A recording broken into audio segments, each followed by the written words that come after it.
I due pronto soccorso della Bassa di Monselice ed Este chiuderanno i battenti non appena diverrà operativo il nuovo ospedale di Schiavonia. A confermarlo è il direttore generale Giovanni Pavesi.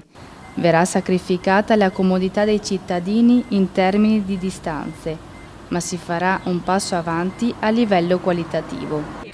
Il futuro pronto soccorso di Schiavonia, oltre ad essere dotato delle più moderne apparecchiature e ad essere organizzato in maniera estremamente funzionale, potrà contare anche su un'apposita sezione di radiologia, attiva 24 ore su 24, solo per le esigenze di prima necessità.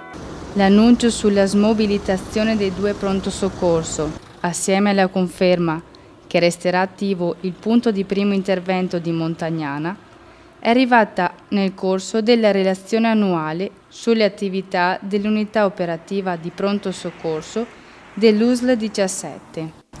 Dalla relazione è emerso inoltre il calo netto dei codici di maggiore urgenza, che nel 2011 erano stati quasi un terzo in più, e una diminuzione dei ricoveri nei reparti sul totale degli accessi, dato che conferma il buon funzionamento generale dell'attività del pronto soccorso.